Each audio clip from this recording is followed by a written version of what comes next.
Hi, I'm Katie, and this is episode 74 of Ornamentations, which is one that I am really excited about because I have so much to share today. I have whips, I have starts, I have the Christmas in July preview. Prepare yourself because something that many of you have been very excited about is returning and headed your way very soon, but we'll talk about that a little later in the episode. And I also have a couple of very fun surprises because I have been having a lot of fun the last couple of weeks, and today I get to share that with you. Can you see me beaming right here? Because it's been party time around here, and we'll be talking about that too. We'll get started with the Elizabethan Valentine, which is currently open for registration. There are spots still available, and this is a great introduction to embroidery. If you were a beginner, I would absolutely love to have you, and I know that you can be a success with this piece because there were a lot of beginners on the last running of this and they produced some amazing results. So this is a wonderful piece. It's a great way to learn, and both the class, the piece, and the materials are designed in a way to set you up for success with this. So we have fabulous silks, but I think the other thing that's important to mention is actually the silver metal thread that's used, 9 DRM tambour. So I talk all the time about the sparkle that it gives you because I just love it. It's stunning. It's like nothing else you'll ever see. But I think one of the points I don't talk about enough is the ease of use for you as a student, because it's real. It's metal. That means it has not only strength, but malleability. So you can twist it, you can contort it, you can abuse it. Then you can just smooth it out. And it's a fabulous side. If you've ever struggled with a metallic, this is going to be an absolute relevation. So that's the Elizabethan Valentine, currently open for registration. Link is in the description. Please join me in class. I hope to have you as a student. Okay, so I actually do also have a lot of cross stitch to show you today in terms of whips and starts. But before we get to that, I would like to show you a surprise start and finish that I have, and that is something that I had so much fun with this. So as many of you know, I got sick in April with a really nasty non-COVID virus that just would not go away. And not to belabor the point, but even after I was physically feeling better, creatively, I felt like I was just running on empty, that there was nothing there to draw on when I sat down to do my creative work. And that was really persisting. I was trying to think, I have stuff to do. I have to get around to this.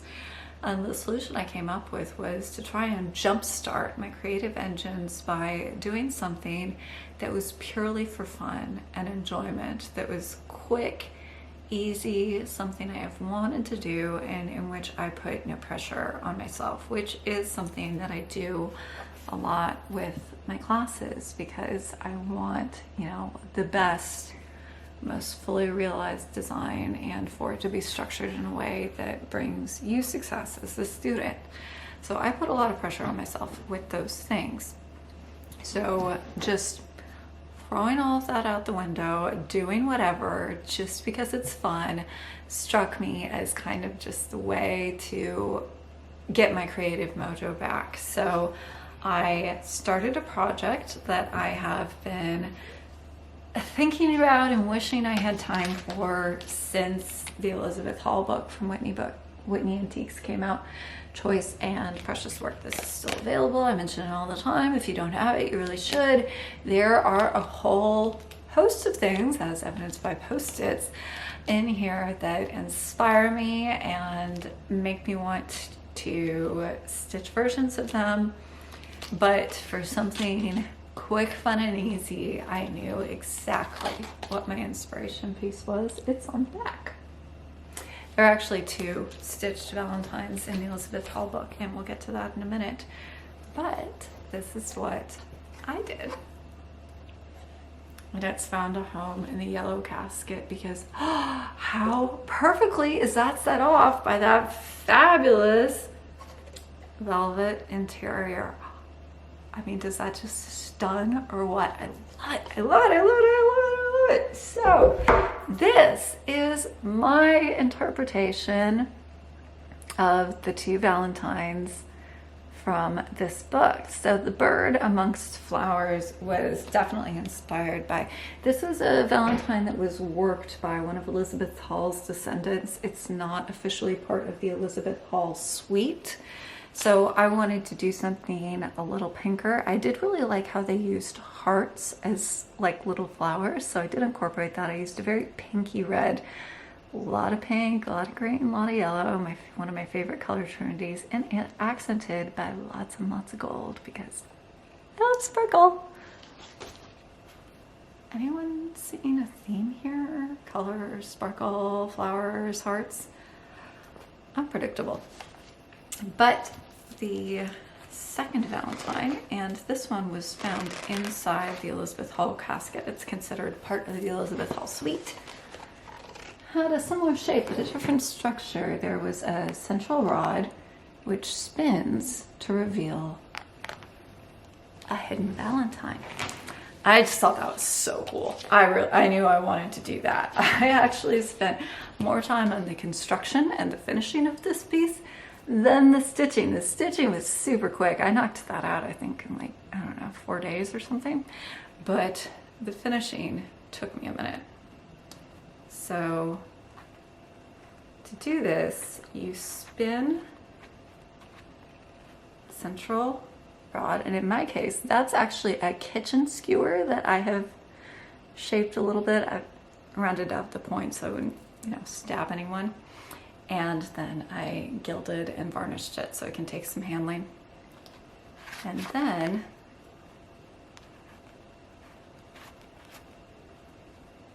you pull out a message,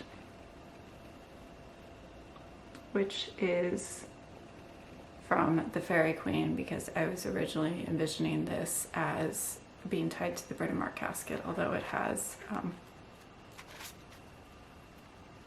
and then you spin the skewer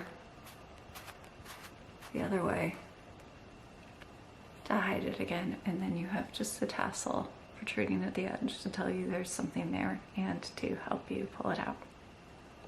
Is that so much fun or what? I love it.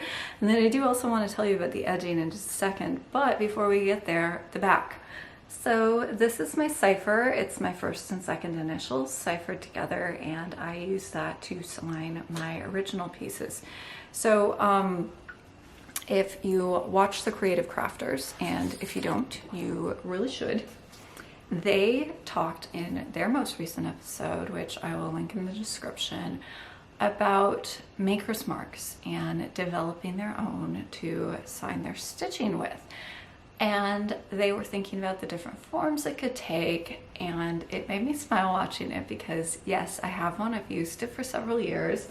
I sign my original pieces with it. I also use it, I sign and date all my drafts on the records of my creative work. I don't know why, it's not like anyone's gonna care, but I sign all my drafts. And then I also sign my original pieces. Usually it's not a stitched signature like it is here, so that's gilt passing accented with gilt 8S check to give slightly varying texture, which I don't think you can really see given the flattening effect of the camera. That's great. But this only goes on my original pieces. It's how I sign them. I put my own either name or initials on cross-stitch pieces where I'm stitching somebody else's design. AKGIT says JKS on it because I'm very proud to have stitched it. But I reserved my cipher for the pieces that I design myself. Those have a special place in my heart, and so those are the ones that get my official mark. That makes me sound very self-important. Oops. But one other thing about the Elizabeth Hall Valentine. So the finishing on this, the construction and the finishing, trying to make sure that the message would move smoothly, that everything was properly constructed, and then this edging. Took a lot longer than the stitching actually. So one thing that really interested me about the Elizabeth Hall Valentine is take a look at this edge. It's very, very interesting. This is the back. Top, those curves, bottom. Do you see how it's hugging the edge? There are no visible folds, bends, or tacking anything down, which is what you would expect to see if this was an applied woven tape or trim. It struck me as being very unusual. Now, I can't say exactly what was done on Elizabeth Hall's Valentine unless I had actually examined it in person, but it gave me the idea that you could get a woven edge that was worked through the edge of the object, ensuring that it hugged all those curves perfectly. And that was what I did here. So I put in my warp threads, so this would just be spokes radiating around the edge here, with gilt tambour, which is the gold equivalent of the silver we use in the Elizabethan Valentine and Queen Anne's pin pillow.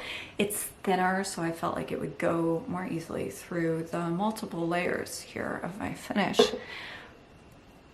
My fingers bled like stuck pigs. Every minute I felt like I was bandaging another finger until all 10 had band-aids all over the place, and I was still managing to spout blood.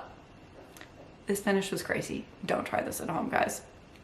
And then I did the weaving or the weft with a thicker gilt passing. So I went through a partial spool and then another full spool. It was extravagant. It also took forever. I was just sitting there because you have the front, you go all the way around the thickness of the sides, and then you roll through to the back so that it's even front and back. And it is spectacular in person. The warmth of the gold just glints. I mean, I did put a lot of gold on this. So on the bird, oh, he's fun. So that wing of his is padded, and I have laid gilt flatworm over the padding, and then I have done needle lace over it in gilt silk twist, and that just kind of toned down the gold just enough, because when I had just the flatworm, it was way too much. But that I think is perfect. And then I did a vintage crinkle plate here.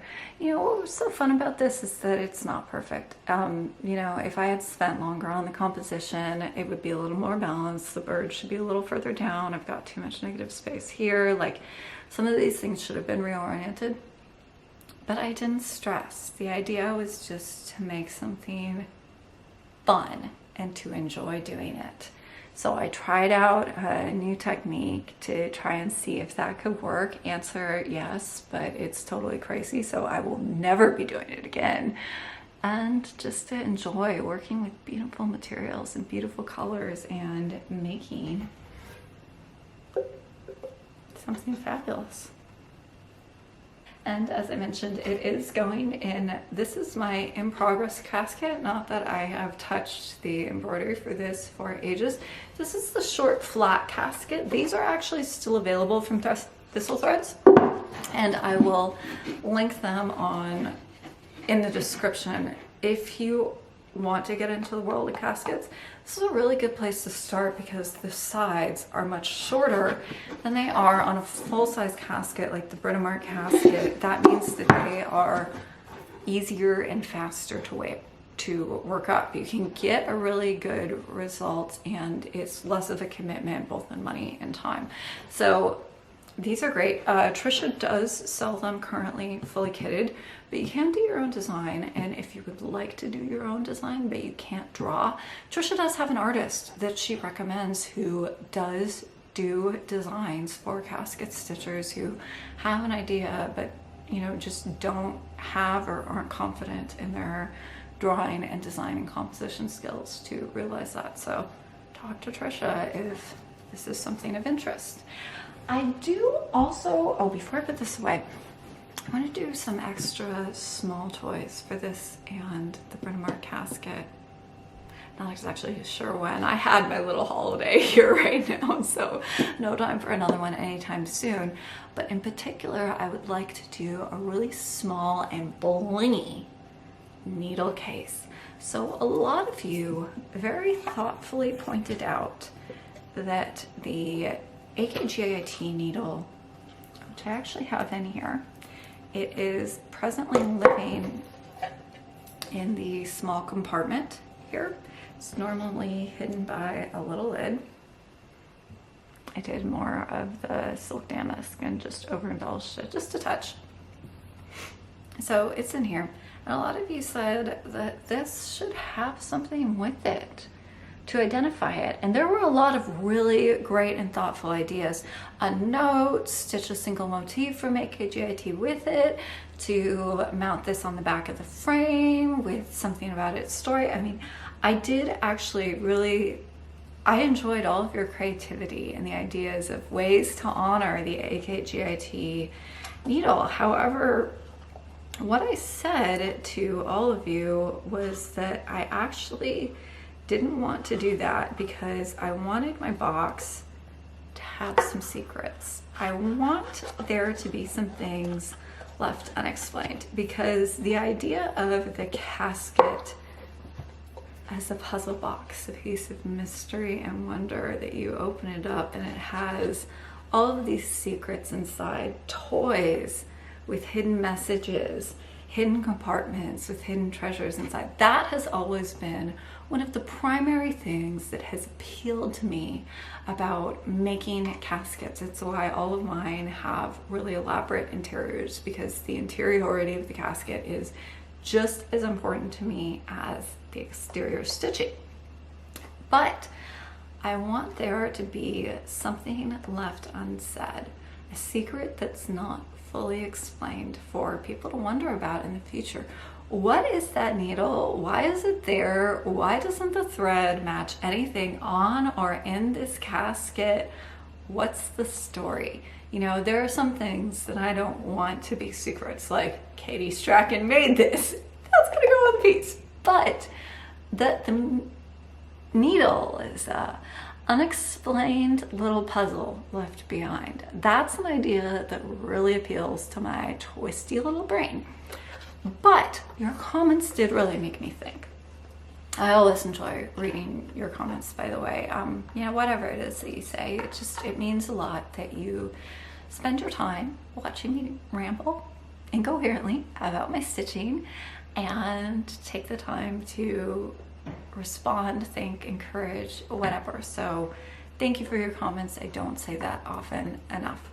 But anyways, in reading and responding to that, it did really make me think that just putting it in the compartment alone wasn't enough. It might just be regarded as trash by another generation. So I thought the answer to that is to not explain it, but to put it within a special needle case to make it clear that this is not an accident.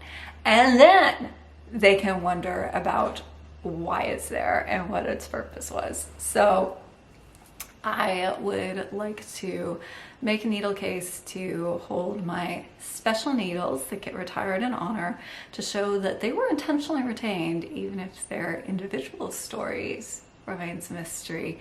And yeah, like I said, that just really appeals to me. And then we will have cross-stitch whips in just a minute. I have amazing progress on Eliza Townsend to share with you, and I am so excited to share it. But we're gonna have a really quick Christmas in July kit preview before that. So the kits go on sale in 3 weeks. The release of the kits will be on July 9th, and then that will be the date of my next regular floss tube as well. And then on July 2nd, in place of my regular floss tube, that would be normally when I would film, we're going to have a tutorial on how I displayed one of the kits, which is Stacey Nash's Wonderful Life Pink Heap Drum. The display on this was one of the things that really drew me to this piece. I love that. The wreath, the pedestal, it's amazing. It accents the drum so well. I knew I wanted to do something like this, but with a little bit of Katie Sparkle. And this is what I came up with. I'm calling this the sparkling wreath. I've done a tutorial on it. It's actually not a full wreath. I've really just kind of got sprays flanking the house here, although you could make a full wreath all the way around. And then I've also accented it with my crystal berries. I've done sprays of these in red before to accent Christmas finishes. There have been requests to see how that was done. Good news, super easy, and it is covered in the tutorial. So the tutorial covers the making of the wreath, the berries, how to put this all together, what to consider when you're choosing your materials, all of that good stuff. And so also information on sourcing, where to find this pedestal. The answer is Amazon, but there's a link. That'll all be in the description for the tutorial. I hope you'll make your very own wreath, whether or not it's to accent the Wonderful Life pin keep drum or another Christmas finish, or you could make this for another season. Get different greenery, berries of a different color, add some flowers, and you could totally do something spring with this, or summer, any season really. It has so much potential. So I hope you guys really run with that and show me what you can come up with, because I'm not done with this technique myself, and I hope you guys will take full advantage of it too. So tutorial July 2nd, and then the kits go on sale on July 9th. The first is the Stacey Nash Wonderful Life pin keep drum. This does include everything but the chart, which you must provide. So that is your thread pack, your legacy linen 38 count Himalayan fog, what's used here, as well as enough of the coordinating silk satin to do the top and bottom of a drum finish. And then the second kit is the long awaited return of cardinal kin. We'll have full details on both the kits in the next episode for the release, but just wanted to give you guys a brief preview of what will be on offer. There will be cardinal kin on offer both with and without the beading packs to create the lovely briolette etching. If you do miss out on a beading kit, all details on sourcing this and doing this are included in all of the kits, so you can still do a beading edge even if you don't get the beads from me. Not a problem. And with that, let's get on to cross stitch whips. So I do have a new start. It's a very small and pathetic start because most of my cross stitching was actually given over to my other whip. But I did start Plum Street Samplers Flag Thief, and I think I'll be giving more time to this over the next few weeks. So I did have a lot of back and forth over the fabric, which is why my start is so pathetic. But I eventually settled on Cloister Cream. I do really love toying with the balance of colors and how they appear to you by changing the fabric that you stitch it on. And I thought that red, green, and the various grays and blues that make up the roof would really pop on Cloister Cream. And early results, yeah, definitely bear that out. This is going to be fabulous, even if that's all I have right this minute. So the fabric here is 38 count Cloister Cream by Legacy Linen. I am starting to work out a conversion, and this will be next summer's floss tube kit. One other change I do want to make is that, so Paulette of Plum Street frequently uses quilt star inspired motifs as filler on her pieces. I love that, but I'd like to simplify this a little bit to around the house to make more room for it, because this strikes me as being a great companion piece for Summer Hill, also by Plum Street, in which she used all of these, both as flowers. I might have to do some of these surrounding the house. I love those. And then gold stars floating around in the sky. So I've been looking for a display friend for this for quite some time. I think Flag Thief might be it. So I want to bring a little of that into it, although the conversion will be all-purpose. You won't have to follow my changes. So I would like to devote some time to Flag Thief over the next few weeks.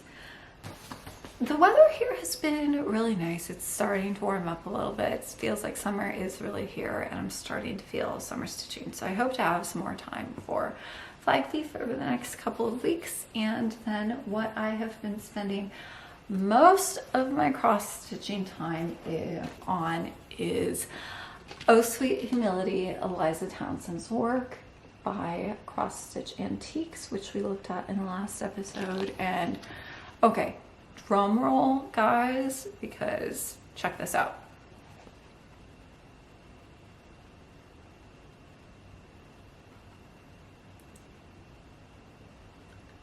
That's all the grass. That's all the grass. Guess who put her big girl pants on and did block stitching without horrible amounts of complaining?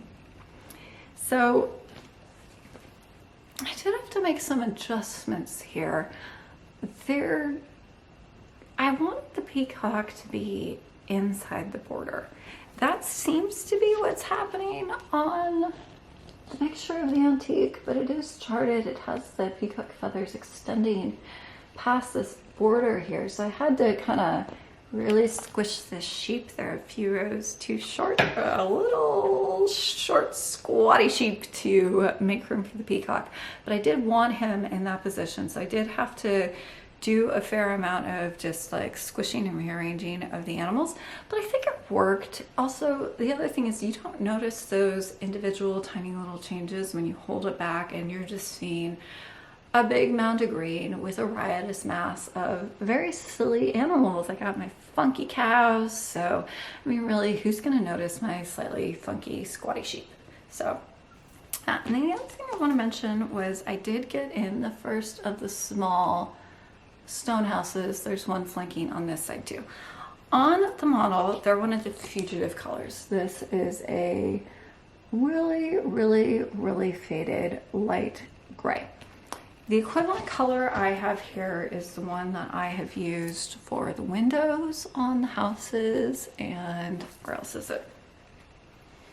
It's the lighter gray on the owl and the shepherdess's dress. It's such a light gray that it's almost indistinguishable from white, and it would not show on the jersey cream, which is my ground fabric.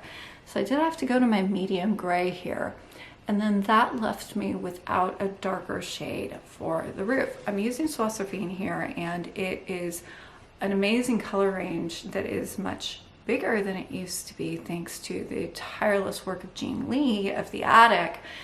But it is a more limited color range than 103, so occasionally you come across a place where the exact right shade isn't available to you. You have to get a little creative. You know, that's my theme music, so that doesn't really bother me. There are grays that are a little darker than this one in the range, but they are more blue toned, and I have gone for grays with a lot of taupe and brown in them. I didn't want to change the tonality, so I started thinking, okay, what are other ways I can differentiate this roof? And that's not actually a feature on the houses on the model, but I didn't want it to just look like a blob. I wanted house, roof. I hope this is making sense. So I was stitching away on the grass one night, thinking about this and, you know, wondering what I was gonna do, and then the answer broke in upon me,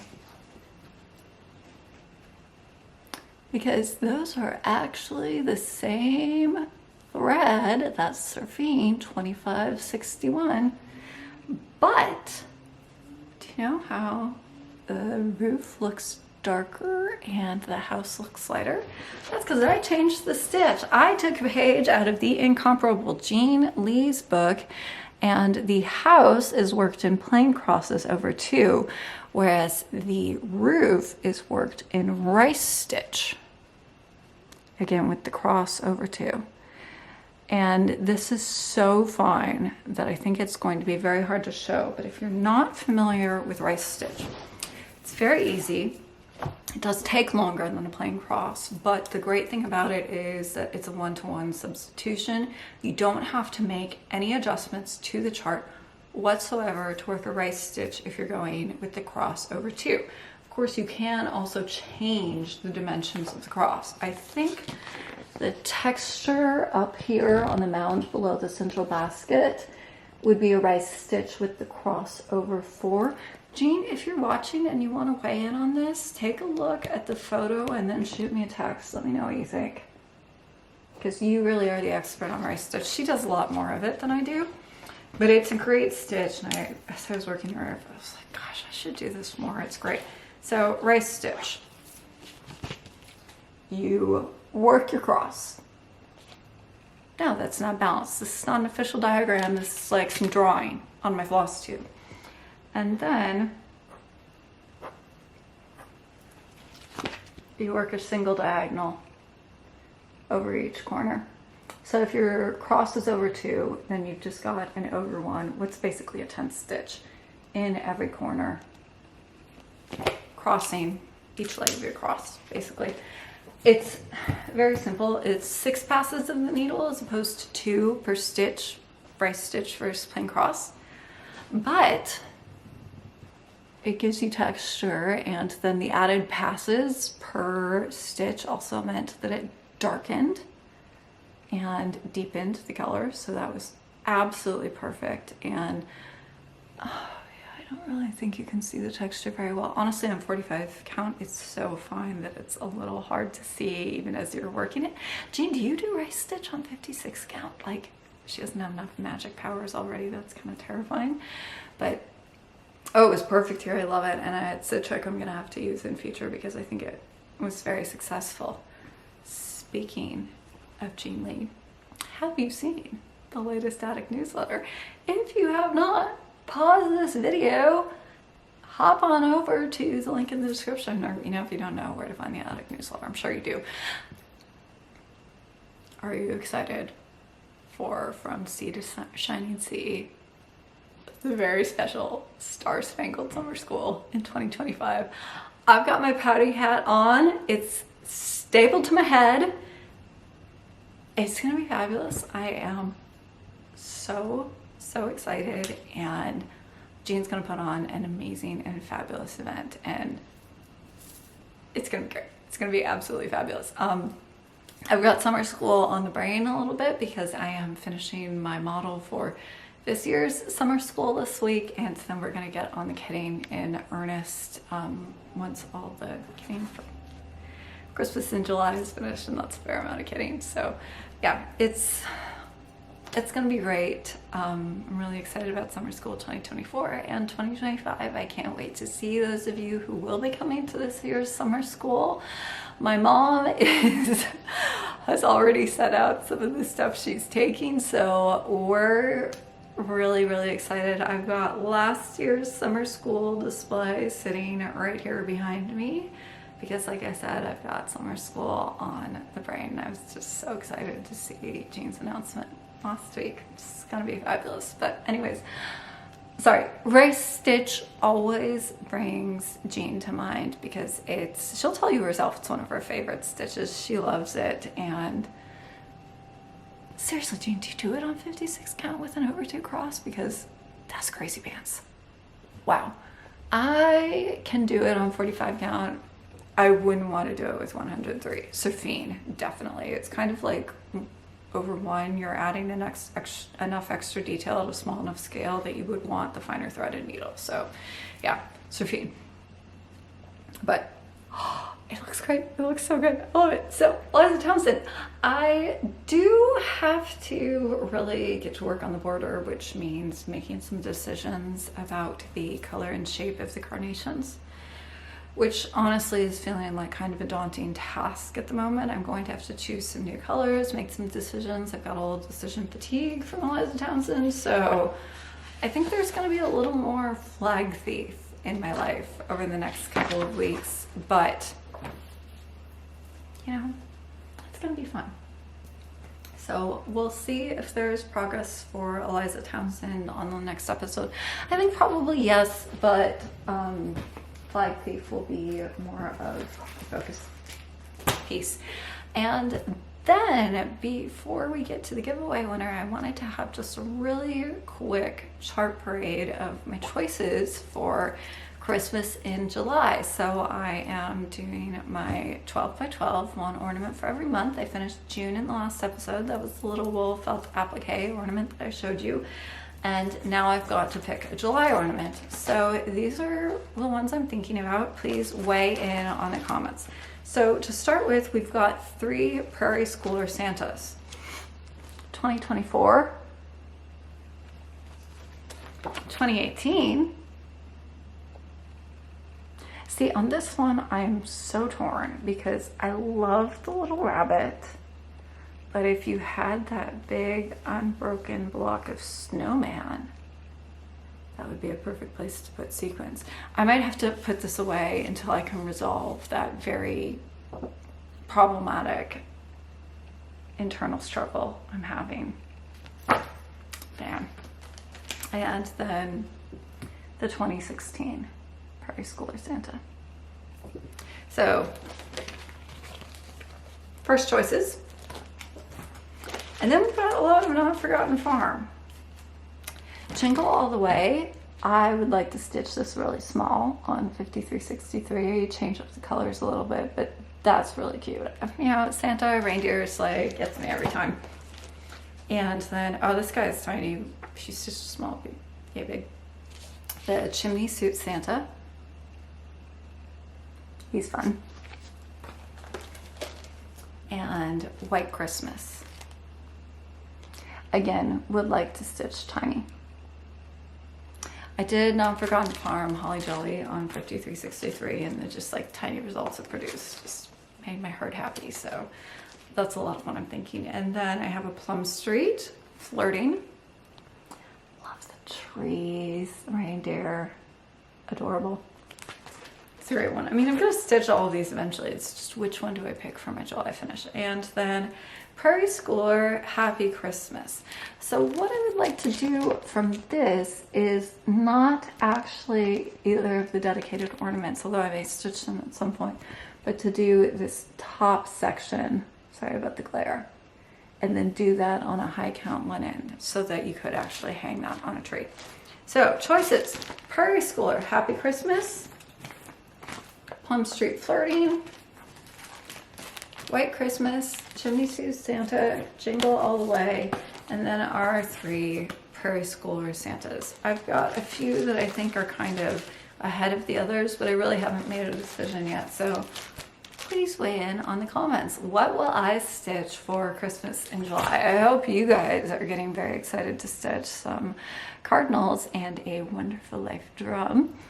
But I've got to pick a project for myself. So that's one of the things I will be doing before the next floss tube episode. And then one other thing I wanted to share with you. So Susan Stanley shared these on her Instagram, but there are 2 videos up on YouTube, and I'll link them in the description. And it's going through the DAR Sewn in America exhibit, and I actually found that a lot more fascinating than I expected to. I have ordered the book, which I think will be here this week. I'll show it to you on the next floss tube. And listening to the curator really made me think. It gave me a couple of ideas of just little notes to add to my own presentation for summer school this year. It does touch on the importance of sewing in women's lives, although that's not the main theme of the presentation. And then I also really loved how some of the dresses were displayed inside out to reveal the construction of those garments. As somebody who got their start in sewing and garment construction, that was right up my alley. Although, be forewarned, if you sew, the curator definitely doesn't sew. She's actually great to listen to. She's very knowledgeable when it comes to history and historical context, but she's a little lost on some of the details. So yeah, it's very painfully clear that she doesn't sew herself, but she also had the brilliant idea to display the dresses inside out to reveal the details of the construction. So super points for excellent curation there. It was a really fascinating video. The 2 together aren't that long, so just sit down, put them on while you're stitching one day and enjoy. It's a really thought-provoking and interesting exhibition. I wish I could go see it, but I'll have to settle for the book and for the YouTube videos. And then the last thing I have today is the giveaway winner for the frame. That is Catherine M7835. I have commented on your comments. Please send me your mailing address and I will be thrilled to get that in the mail to you. I hope somebody finally claims this because this is the third winner that I've drawn and it still hasn't been sent out yet. So Catherine M, please contact me. That would be great because it's all packaged up for shipping here and I've been trying to get it out, but none of the winners have come forward. So I hope we're going to break that trend this time. And then for the next time, which will be in 3 weeks, because in 2 weeks we are going to have the sparkling wreath tutorial. Actually, hold on, pause. I'm going to bring that up to the camera. Didn't totally think that through. I was like, oh, I'm going to put it on the shelf so it's out of the way and I can't kick it over and break the pedestal, and then didn't realize, I was going to want to show it again. So in 2 weeks we have the sparkling wreath tutorial. Seriously, this is so easy. You could do it with any kind of material for various different finishes and all kinds of seasons. I'd love to see somebody do a spring one to accent some beautiful spring finishes. I think that would be great. So like, please really do get creative with this and then share with me what you do. I would love to see it. So this is my version for the Wonderful Life Pinky Drum, which is, so the tutorial will be up in 2 weeks. This kit and then Cardinal Kin will be available in 3 weeks on July 9th for our Christmas in July kit releases. I love Christmas, as many of you know, so had to make a very big thing of Christmas in July. So that's going to be on July 9th when I see you again for my next new floss tube. And at that point we are going to have the kit releases. We'll also be doing a short finish parade of my 12 by 12 ornament finishes so far to celebrate Christmas in July. I will start one of the patterns that I've shown you today and show you what my July ornament pick was, and then I hope that among my whip progress we'll be returning to the Brittle Art sampler, since I have restarted my creative engines with my little stitched Valentine, and I really need to get back to that. Actually, I'm just excited to get back to that and to see what comes next on that sampler. So lots of fun things coming next time. And then just as a final reminder, the Elizabethan Valentine is currently open for registration and I hope to have you in class. So I'll see you in 2 weeks for the sparkling wreath tutorial, and then in 3 weeks for a regular floss tube and the Christmas in July kit releases. Until then, happy stitching.